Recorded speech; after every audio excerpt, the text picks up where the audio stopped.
सभी का स्वागत है हमारे YouTube चैनल शिव शक्ति धारा पर। गुरुवार व्रत कथा। देवगुरु बृहस्पति को बुद्धि और शिक्षा का कारक माना जाता है। गुरुवार को बृहस्पति देव की पूजा करने से धन, विद्या, मान सम्मान, प्रतिष्ठा के साथ ही मनोवांछित फल की प्राप्ति होती है। धार्मिक ग्रंथों के अनुसार गुरुवार को भगवान बृहस्पति की पूजा का विधान है। गुरुवार के दिन व्रत और कथा सुनने से घर परिवार में सुख समृद्धि बनी रहती है। कथा के अनुसार प्राचीन काल की बात है। किसी राज्य में एक बड़ा प्रतापी और दानी राजा राज करते थे। वह हर गुरुवार को व्रत रखकर दीन दुखियों की मदद करके पुण्य प्राप्त करता था, परंतु ये बात उसकी रानी को अच्छी नहीं लगती थी। वह न तो व्रत करती थी, न ही दान पुण्य में विश्वास रखती थी। इतना ही नहीं, वह राजा को भी ऐसा करने से मना करती थी। एक समय की बात है, राजा शिकार खेलने के लिए वन गए। घर पर रानी और दासी थी।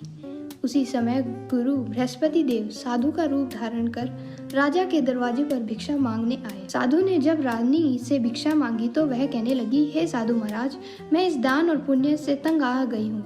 आप कोई ऐसा उपाय बताएं जिससे कि सारा धन नष्ट हो जाए और मैं आराम से रह सकूं। इतना सुनकर बृहस्पति देव ने कहा, हे देवी, तुम बड़ी विचित्र हो। संतान और धन से कोई दुखी होता है? अगर अधिक धनी है तो इसे शुभ कार्य में लगाओ। कुंवारी कन्याओं का विवाह कराओ। विद्यालय में बाग बगीचों का निर्माण करवाओ, जिससे तुम्हारे दोनों लोग सुधरेंगे। परंतु साधु की इन बातों से रानी को खुशी नहीं हुई। उसने कहा कि मुझे ऐसे धन की आवश्यकता ही नहीं जिसे मैं दान दूं और जिसे संभालने में मेरा सारा समय नष्ट हो जाए। तब साधु ने कहा, अगर तुम्हारी ऐसी इच्छा है तो मैं जैसा तुम्हें बताता हूँ तुम वैसा ही करो। गुरुवार के दिन तुम घर को गोबर से लीपना, अपने बालों को पीली मिट्टी से धोना, राजा से हजामत बनाने को कहना, भोजन में मांस मदिरा का प्रयोग करना, कपड़े धोबी के यहाँ धुलवा देना। इस प्रकार 7 बृहस्पतिवार करने से तुम्हारा समस्त धन नष्ट हो जाएगा। इतना कहकर साधु के रूप में बृहस्पति देव अंतर्धान हो गए। साधु की कही बातों को पूरा करते हुए रानी को केवल 3 ही बृहस्पतिवार बीते थे कि उसकी संपत्ति नष्ट हो गई।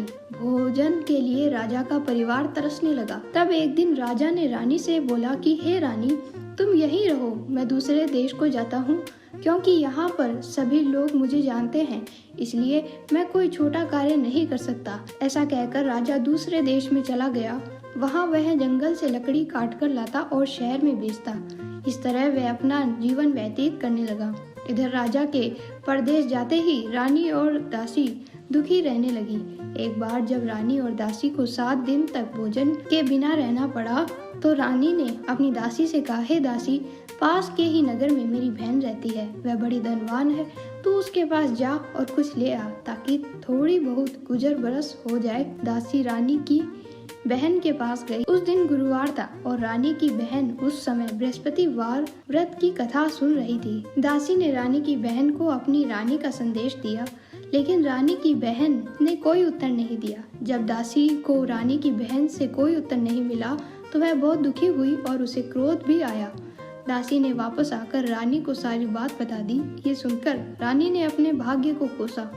उधर रानी की बहन ने सोचा कि मेरी बहन की दासी, परंतु मैं उससे नहीं बोली, इससे वह बहुत दुखी हुई होगी। कथा सुनकर और पूजा समाप्त करके वह अपनी बहन के घर आई और कहने लगी, हे बहन, मैं बृहस्पतिवार का व्रत कर रही थी, तुम्हारी दासी मेरे घर आई थी, परंतु जब तक कथा होती तब तक न तो उठते हैं और न ही बोलते हैं, इसलिए मैं नहीं बोली। बताओ दासी क्यों आई थी? रानी बोली, बहन, तुमसे क्या छुपाऊं, हमारे घर में खाने तक को अनाज नहीं है। ऐसा कहकर रानी की आंखें भर आई। उसने दासी समेत पिछले 7 दिनों से भूखे रहने की पूरी बात अपनी बहन को बता दी।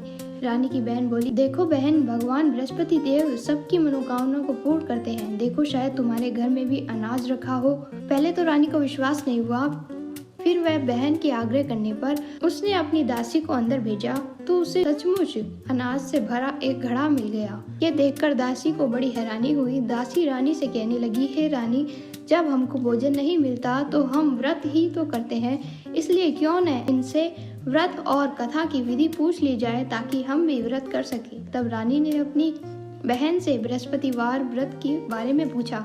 उसकी बहन ने बताया, बृहस्पतिवार के व्रत में चने की दाल और मुनक्का केले की जड़ में अर्पित करके तथा दीपक जलाएं, व्रत कथा सुने और पीला भोजन ही करें। इससे बृहस्पति देव और भगवान विष्णु प्रसन्न होते हैं। इस व्रत और पूजा की विधि बताकर रानी की बहन अपने घर को लौट गई। 7 दिन बाद जब गुरुवार आया तो रानी और दासी ने व्रत रखा।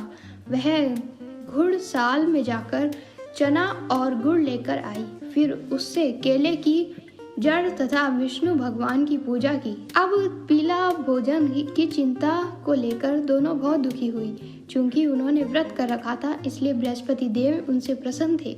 वह एक साधारण व्यक्ति का रूप धारण कर दोनों थालों में पीला भोजन दासी को दे दिए। भोजन पाकर दासी प्रसन्न हुई और फिर रानी के साथ मिलकर भोजन ग्रहण करने लगी। उसके बाद वह सभी गुरुवार को व्रत और पूजा करने लगी। बृहस्पति देव की कृपा से उनके पास फिर से धन संपत्ति आ गई, परंतु रानी फिर से पहले की तरह आलस्य करने लगी। तब दासी बोली, देखो रानी, तुम पहले भी इस प्रकार का आलस्य करती थी। तुम्हें धन रखने में कष्ट होता था, इस कारण सभी धन नष्ट हो गया। अब जब देव बृहस्पति की कृपा से धन मिला है तो तुम्हें फिर से आलस्य होने लगा। रानी को समझाते हुए दासी कहती है कि बड़ी मुसीबतों के बाद हमने ये धन पाया है, इसलिए हमें दान पुण्य करना चाहिए, भूखों को भोजन कराना चाहिए और धन को शुभ कार्यों में खर्च करना चाहिए। इससे तुम्हारे कुल का यश बढ़ेगा, स्वर्ग की प्राप्ति होगी और पितृ प्रसन्न होंगे। दासी की बात मानकर रानी अपना धन शुभ कार्यों में खर्च करने लगी। इससे पूरे नगर में उसका यश बढ़ने लगा। इस प्रकार जो कोई भी बृहस्पति देव की कथा को सुनता है, उसके सभी मनोवांछित फल की प्राप्ति होती है। साथ ही साथ उसके घर में धन संपत्ति सुख समृद्धि बनी रहती है। ओम नमः शिवाय।